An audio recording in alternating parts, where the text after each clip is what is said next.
Students, आज हम discuss करेंगे रिएक्टिविटी ऑफ अल्केन्स। अल्केन्स क्या हैं? ये सैचुरेटेड हाइड्रोकार्बन हैं जिनमें कार्बन कार्बन सिंगल बॉन्ड होता है। मीथेन जो है वो इसकी सबसे सिंपलेस्ट एग्जांपल है, CH4। और इनको हम क्या कहते हैं? इनको हम पैराफिन्स भी कहते हैं। पैराफिन्स क्या होते हैं? Para mean little and affins mean affinity या रिएक्टिविटी, यानी ये लिटिल रिएक्टिविटी शो करते हैं। बल्कि मैं यहाँ लिख लेता हूँ लेस रिएक्टिव। ठीक है जी, लेस रिएक्टिव। क्यों ये लेस रिएक्टिव हैं, इसके मतलब आज हम बात करेंगे कि अल्केन्स जो हैं वो क्यों लेस रिएक्टिव हैं। अगर हम यहाँ पे सिर्फ मीथेन की एग्जांपल देखें, CH4, तो आपको पता है कि कार्बन के आउटर मोस्ट शेल में 4 इलेक्ट्रॉन हैं। तो 4 इलेक्ट्रॉन वो जो है शेयर करता है 4 हाइड्रोजन के साथ। तो मजीद जो है कार्बन के पास कोई इलेक्ट्रॉन नहीं है, यानी 4 इलेक्ट्रॉन, 4 के 4 इलेक्ट्रॉन इसने शेयर कर लिए हैं और 4 जो है सिग्मा बॉन्ड बना लिए हैं इसने हाइड्रोजन के साथ। तो अब इसके पास मजीद जगह नहीं है कि कोई और चीज़ इसके साथ आके बॉन्ड बना सके, कोई और रिएजेंट इसके साथ आके बॉन्ड बना सके। इसी तरह हम मीथेन के बाद अगर ईथेन की एग्जांपल लें तो कार्बन कार्बन सिंगल बॉन्ड होगा, और इसी तरह से बाकी जो इलेक्ट्रॉन होंगे कार्बन के वो 3 हाइड्रोजन, यानी ये कार्बन है, इसने 1 इलेक्ट्रॉन इस कार्बन के साथ शेयर किया है और बाकी 3 इलेक्ट्रॉन अपने 3 हाइड्रोजन के साथ शेयर किए हैं। इसी तरह यहाँ पे भी, यहाँ पे भी और यहाँ पे भी। तो ये हमारे पास क्या आ गया? ईथेन। ईथेन, ठीक है। तो अब कार्बन के पास और कोई साइट नहीं है कि इस जगह पे तक के कोई और रिएजेंट आके इसके साथ अटैच हो सके, इसके साथ जो है वो बॉन्ड बना सके। कार्बन कार्बन सिंगल बॉन्ड है और कार्बन हाइड्रोजन जो है ये भी यानी सिंगल बॉन्ड है, सिग्मा बॉन्ड है। ठीक है, तो इसमें क्या होता है जी, अल्केन में हमने जो चीज़ देखी है वो क्या है जी? Sigma bond. इसमें क्या होता है? सिग्मा बॉन्ड होता है, और सिग्मा बॉन्ड जो है वो हाईली स्टेबल होता है। क्या होता है जी? Sigma bond highly stable, highly stable होता है, यानी ये इसका टूटना मुश्किल होता है। इसमें सिग्मा बॉन्ड में क्या होता है कि इलेक्ट्रॉन्स जो है वो टाइटली बॉन्डेड होते हैं न्यूक्लियाई के दरमियान। फ़र्ज़ किया मैं यहाँ पे अगर सिर्फ इलेक्ट्रॉन शो करता हूँ और मैं कहता हूँ कि ये एक इस कार्बन का इलेक्ट्रॉन है और ये जो क्रॉस में शो कर रहा हूँ ये इस कार्बन का इलेक्ट्रॉन है, तो इसको मैं ज़रा बेहतर करके लिख लेता हूँ यहाँ पे।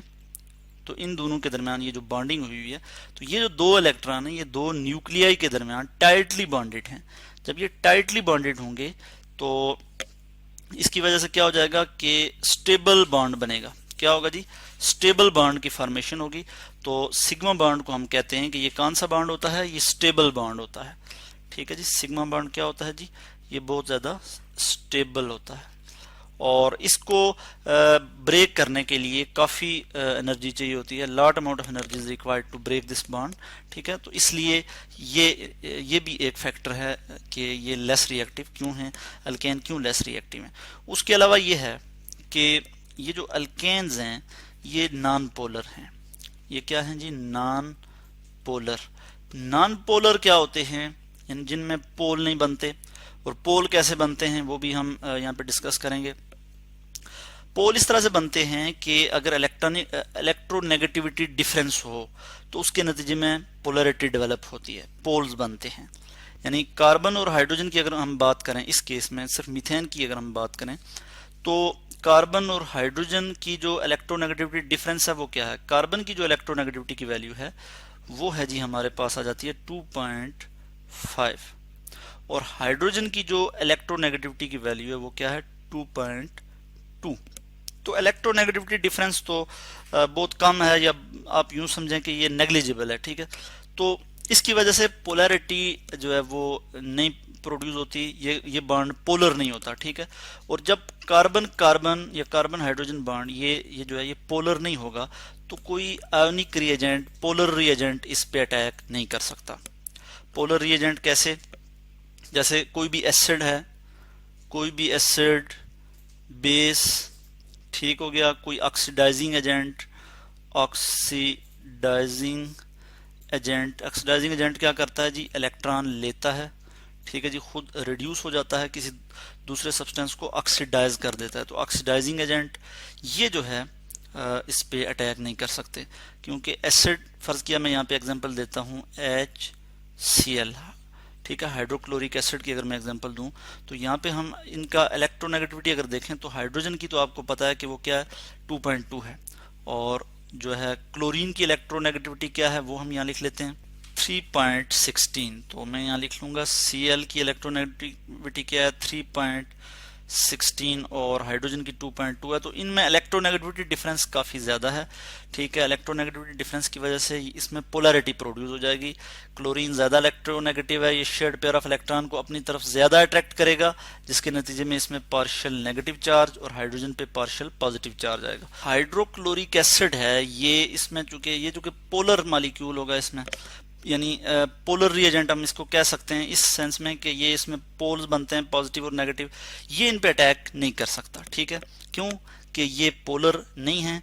ठीक है, जिसके नतीजे में एसिड है या बेस है, अल्कलीज हैं या फिर ऑक्सीडाइजिंग एजेंट हैं, इनको कोई रिएक्शन साइट नहीं मिलती कि ये जो है वो इनके साथ अल्केन के मॉलिक्यूल के साथ ये अटैच हो सकें। इसलिए हम कहते हैं कि अल्केन्स जो है वो क्या हैं, ये इनर्ट हैं, या फिर हम कहते हैं कि ये बहुत लेस रिएक्टिव होते हैं, रिएक्टिविटी शो नहीं करते। मगर इनका अगर हम देखें कि जो, और उसके अलावा हमने ये भी बात की कि इसमें कार्बन हाइड्रोजन और कार्बन कार्बन सिग्मा बॉन्ड होता है जो कि बहुत ज़्यादा स्टेबल होता है और उसको तोड़ने के लिए बहुत ज़्यादा एनर्जी चाहिए होती है। ठीक है, ये हमने बातें की। इसके अलावा ये किस तरह से कार्बन किस तरह से ये रिएक्शन शो करते हैं अल्केन। तो ये अल्केन जो है ये किस तरह के रिएक्शन शो करते हैं आप देखेंगे, आपने पढ़ा, आप पढ़ेंगे भी कि जो सब्स्टिट्यूशन रिएक्शन है ये अल्केन शो करते हैं। Substitution TUTION substitution reaction. ठीक है, सब्स्टिट्यूशन रिएक्शन किस तरह से शो करते हैं कि मैं आपको यहाँ पे एक एग्जांपल दूंगा। फर्ज किया हम यहाँ पे मीथेन की एग्जांपल ले लेते हैं और मीथेन की बात करते हैं। CH4 मीथेन का फार्मूला होता है। ठीक है, स्ट्रक्चरल फार्मूला मैं इस तरह से लिख लूंगा CH4। ठीक है, इसमें अगर आप देखें तो कार्बन की जो वैलेंसी है वो फुली सेटिस्फाई है।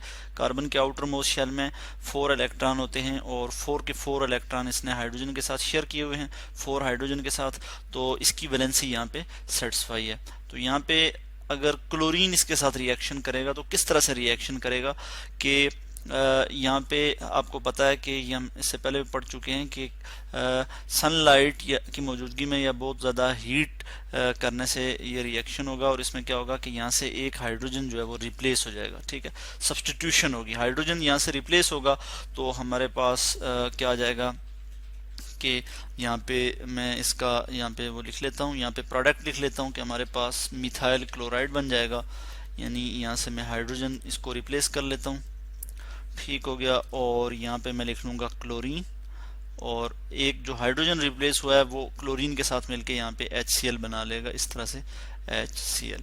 तो इस तरह से हमने देखा कि सब्स्टिट्यूशन रिएक्शन क्या होता है कि जब कोई एक एटम जो है वो रिप्लेस करता है दूसरे एटम को, उसकी जगह चला जाता है। जैसे यहाँ से हाइड्रोजन जो है वो हाइड्रोजन ने रिप्लेस हुआ और क्लोरीन जो है उसके साथ इसके साथ आके लग गया इस कार्बन के साथ। ठीक है, तो इस तरह के जो रिएक्शन होते हैं इनको हम कहते हैं जी सब्स्टिट्यूशन रिएक्शन। उसके अलावा ये थर्मल रिएक्शन भी शो करते हैं, थर्मल या फिर catalytic reaction. Thermal mean heat की मौजूदगी में ये रिएक्शन शो करते हैं और कैटलिस्ट की मौजूदगी में, तो इसलिए हम कहते हैं thermal and catalytic, thermal and catalytic reaction जो है ये शो करते हैं। तो नॉर्मली जो है ये रिएक्शन शो नहीं करते इन कंडीशंस में कि ये बहुत ज़्यादा हीट या in the presence of light, sunlight या हाई टेम्परेचर की मौजूदगी में रिएक्शन शो करते हैं। और दो तरह के रिएक्शन हमने बात की, सब्स्टिट्यूशन रिएक्शन और थर्मल एंड कैटालाइटिक रिएक्शन जो है ये शो करते हैं। तो इस तरह से आज हमने रिएक्टिविटी ऑफ अल्केन्स की बात की कि अल्केन्स की रिएक्टिविटी क्या है। तो हमने बात की कि ये बहुत ज़्यादा लेस रिएक्टिव हैं, ये स्टेबल होते हैं, इनमें सिग्मा बॉन्ड होता है जिसकी वजह से ये लेस रिएक्टिविटी शो करते हैं।